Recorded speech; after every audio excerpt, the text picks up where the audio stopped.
Hello everyone,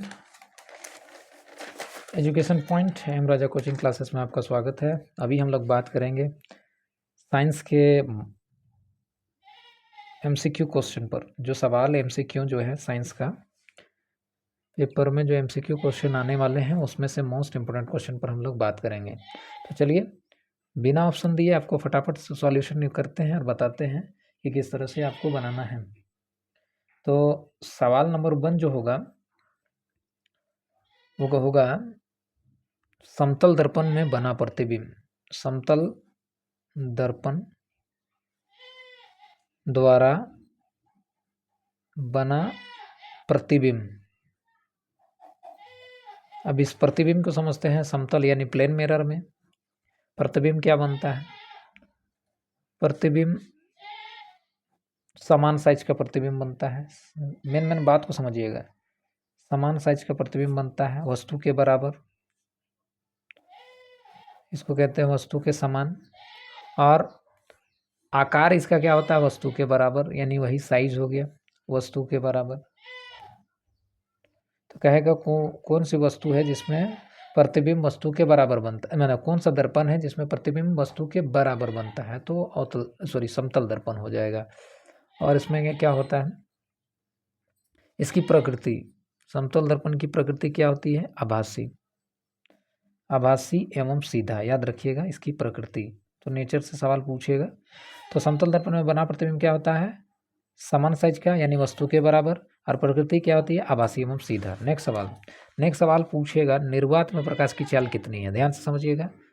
निर्वात में प्रकाश की चाल, प्रकाश की चाल।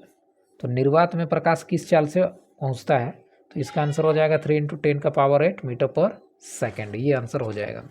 ठीक है, आगे बढ़ते हैं हम अगले क्वेश्चन की ओर। क्वेश्चन कहेगा, क्वेश्चन नंबर 3 नंबर कहेगा कि एक गोलीय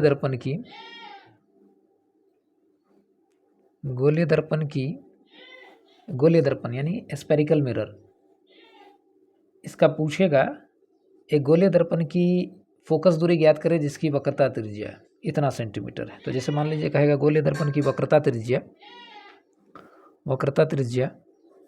20 सेंटीमीटर है। ठीक है, 20 सेंटीमीटर है। तो उसकी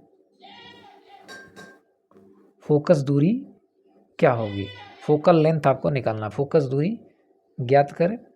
ये 2 नंबर का सवाल में पूछ सकता है, या एमसीक्यू में भी आपको बहुत सारे ऑप्शन रहते हैं। तो वक्रता त्रिज्या को हम लोग कैपिटल आर से डिनोट करते हैं। जैसे ये गोलीय दर्पण हो गया, इसकी ये वक्रता त्रिज्या होता है। ध्रुव से लेकर वक्रता केंद्र तक की दूरी को वक्रता त्रिज्या कहते हैं। ठीक है, तो वक्रता त्रिज्या आपका 20 सेंटीमीटर हो गया। तो इसका फोकल लेंथ क्या हो जाएगा? फोकस दूरी क्या हो जाएगा? तो फोकस का फॉर्मूला आता है वक्रता त्रिज्या के बीच में r/2 का संबंध होता है, रिलेशन। तो r हो गया 20/2, डिवाइड करेंगे तो 10 सेंटीमीटर आएगा। ठीक है ना, आंसर आ गया इसका।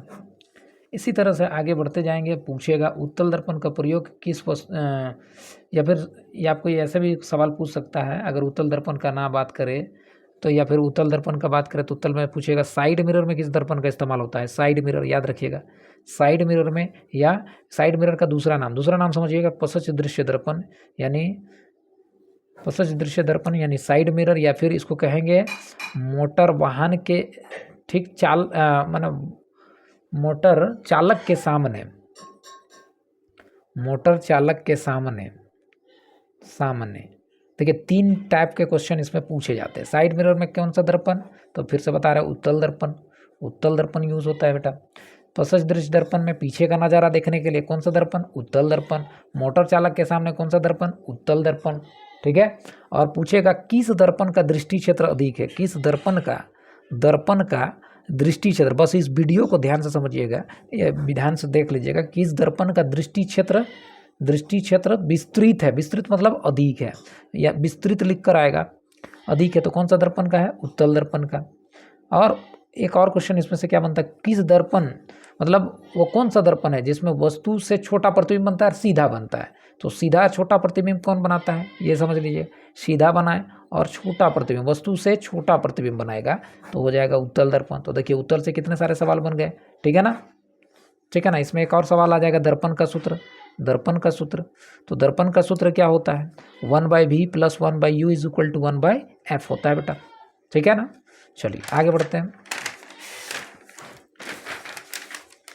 आगे क्वेश्चन क्या हो जाएगा, इसमें मोस्ट इंपोर्टेंट क्वेश्चन आगे क्या बनेगा, उस दर्पण की फोकस दूरी क्या है जिसकी वक्रता त्रिज्या 32 सेंटीमीटर। सेम क्वेश्चन वही दे दिया है और कुछ टेंशन ही है नहीं।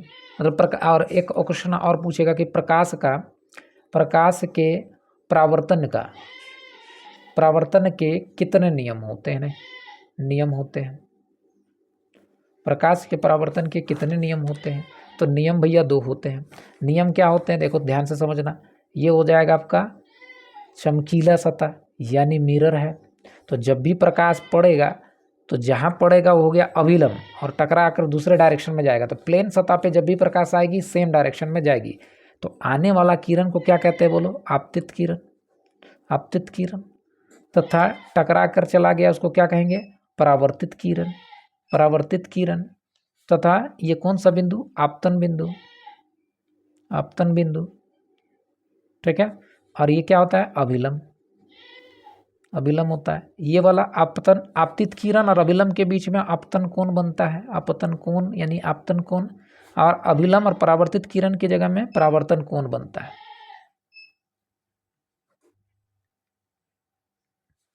ठीक है। तो इसके 2 नियम क्या है, पहला आपतित किरण, ध्यान से समझिएगा, कॉमा परावर्तित किरण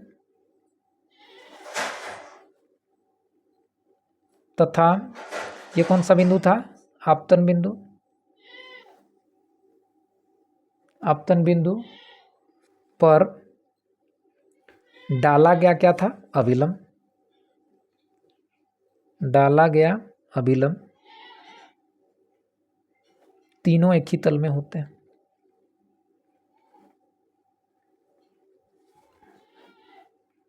ये पहला नियम हो गया। दूसरा नियम क्या है, आपतन कोण परावर्तन कोण के हमेशा बराबर क्यों होते हैं, क्योंकि प्लेन मिरर में अगर ये वाला हिस्सा प्लेन ना रहकर इस तरह से खुरदरा रहेगा तो ये जहाँ कभी इधर भागेगा कभी उधर भागेगा तो ये सेम परावर्तन कोण में नहीं जाएगा। मतलब यहाँ पर हमेशा याद रखिएगा, आपतन कोण परावर्तन कोण के सदैव यानी सदैव मतलब हमेशा बराबर होता है। जैसे इंसिडेंट एंगल और रिफ्लेक्टेड एंगल दोनों बराबर होगा। तो इसको शॉर्ट में डिनोट क्या करते हैं, एंगल आई बराबर एंगल आर, ये बराबर होना चाहिए। तो 2 इसके परावर्तन के नियम है, बस इसको समझ लो ध्यान से, ये इंपॉर्टेंट चीज़ है। अब इसमें से मोस्ट इंपॉर्टेंट क्वेश्चन आपको कि ऐसे भी पूछ सकता है कि जब वस्तु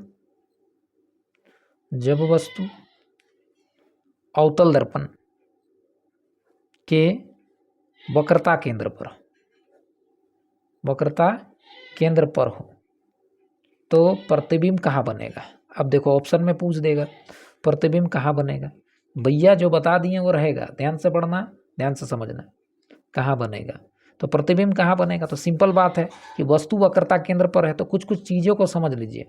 ये अवतल दर्पण है, वस्तु कहाँ पर है, ये हो गया आपका परावर्तक पृष्ठ का केंद्र को हम लोग पॉल यानी धुर कहेंगे। ये हो जाएगा आपका फोकल लेंथ, फोकस दूरी, ये हो जाएगा वक्रता केंद्र, है ना। तो कहने का मतलब है वस्तु आपका डायरेक्ट वक्रता केंद्र पर है, वक्रता केंद्र से पहले रहेगा तो प्रतिबिंब आपका कहाँ बनेगा, इस चीज़ को समझ लेना है। तो वक्रता केंद्र पर वस्तु रहेगा, टकराएगा मिरर में जाके और रिफ्लेक्ट होकर किससे निकलेगा, हमेशा फोकस से जाएगा, ध्यान से समझो। फिर अगर वो किरणें फोकस से जा रही है तो इसके पैरेलल हो जा रही है, तो दोनों किरणें एक दूसरे को यहीं पर काट रही है जहाँ पर वस्तु रखा हुआ है, ध्यान से समझिएगा। जब आप खींचिएगा इसको सीधा तो ये वहीं पर काटेगी जहाँ पर वस्तु रखा है। तो वस्तु आपका सीधा है लेकिन इमेज उल्टा बनेगा, याद रखना, A dash B dash, image हमेशा उल्टा बनेगा। तो बताओ वक्रता केंद्र पर वस्तु अगर रहेगा तो प्रतिबिंब वक्रता केंद्र पर बनेगा। तो ऑप्शन इसका क्या हो जाएगा, पहला हो जाएगा C पर, दूसरा ऑप्शन हो जाएगा F पर, थर्ड ऑप्शन है C और F के बीच में, C और F के बीच में। ये वाला क्लास हम आपको बहुत पहले दिए हैं, और जिनको जो मेरा वीडियो फर्स्ट बार देख रहे हैं वो प्लीज़ लाइक कर देंगे और सब्सक्राइब कर देंगे चैनल को, ठीक है। तो देखो वक्रता केंद्र यानी C पर प्रतिबिंब बनेगा। तो C पर कब बनेगा, फिर से एक बार समझो, C पर कब बनेगा, C पर कब बनेगा, देखो जब वस्तु ये हो जाएगा इस वाले शेप में रहेगा तो ये अवतल दर्पण है, ये हो जाएगा फोकस दूरी, ये हो जाएगा वक्रता केंद्र। इसकी डिस्टेंस और इसकी डिस्टेंस बराबर होनी चाहिए, याद रखिएगा, बराबर इक्वल पार्ट में।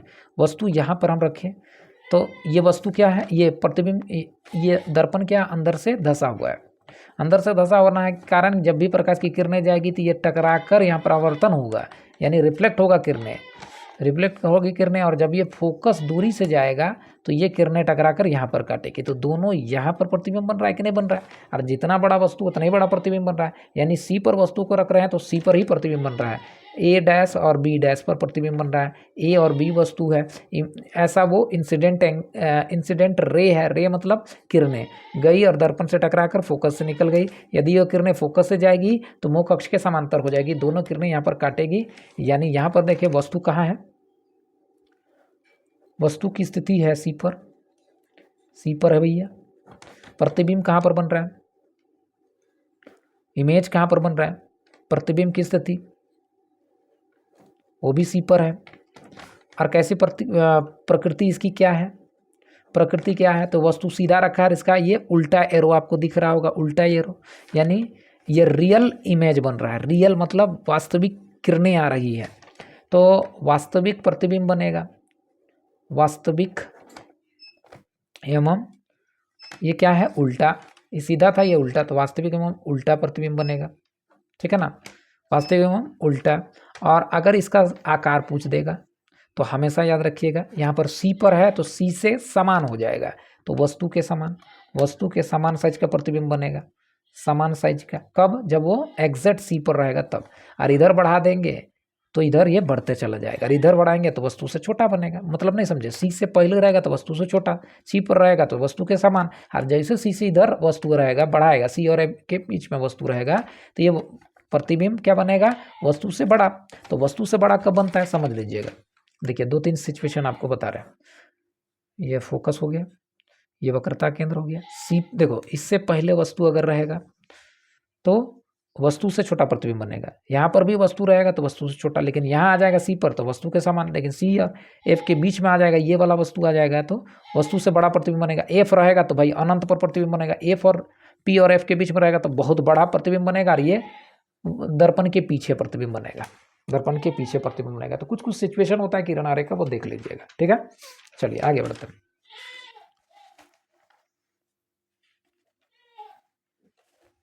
नेक्स्ट क्वेश्चन है, सेविंग मिरर में किस दर्पण का इस्तेमाल किया जाता है। सेविंग मिरर में किस दर्पण का इस्तेमाल होता है। तो सेविंग को, ये इंग्लिश वर्ड है सेविंग करना। तो शेविंग मतलब क्या होता है, दाढ़ी बनाना। तो दाढ़ी बनाने के लिए चेहरे का बड़ा प्रतिबिंब देखना जरूरी भाई। तो दाढ़ी बनाने के समय चेहरे का बड़ा प्रतिबिंब देखना जरूरी है, इसलिए नाई का दुकान में आप देखिएगा कॉनकेव मिरर लगल रहता है, यानी चेहरे का बड़ा प्रतिबिंब दिखाता है। तो दाढ़ी बनाने के लिए कौन सा दर्पण लगल रहेगा, कॉनकेव मिरर, यानी इसको कहते हैं अवतल दर्पण। कौन सा दर्पण, अवतल दर्पण, क्योंकि अवतल ही ऐसा दर्पण है जो चेहरे का बड़ा प्रतिबिंब दिखाए, ठीक है।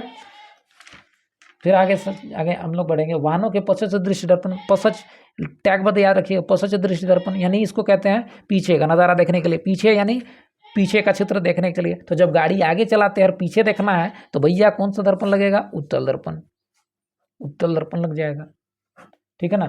सौर भट्टी में कौन सा दर्पण लगेगा ये बताइएगा। सौर भट्टी क्या होता है, जहाँ पर सूर्य के प्रकाश को केंद्रित करके ऊर्जा प्राप्त किया जाता है ना। तो सौर भट्टी, सोलर कुकर यानी सौर भट्टियों में जहाँ पर खाना बनता है सोलर कुकर के माध्यम से। तो सौर भट्टी में कौन सा दर्पण लगेगा, अवतल दर्पण, अवतल दर्पण, ठीक है ना। उसके बाद पूछ दिया आपसे हजामत बनाने के लिए, तो भैया दाढ़ी बनाना को कहते हैं हजामत बनाना। तो हजामत बनाने के लिए कौन सा दर्पण, तो अभी तुरंत बताया दाढ़ी बनाने के लिए कौन सा दर्पण, अवतल। तो हजामत में भी अवतल दर्पण यूज हो जाएगा। फिर कहता है कि लेंस में फोकस की अवतल लेंस की फोकस दूरी होती है। अब थोड़ा सा यहाँ पर दर्पण में भी समझना कि अवतल लेंस में फोकस दूरी क्या होती है, ऋणात्मक होती है, धनात्मक होती है। तो समझिएगा ध्यान से, देखिए चिन्ह परिपाटी समझिएगा। जैसे ये अवतल हो गया, तो अवतल के इधर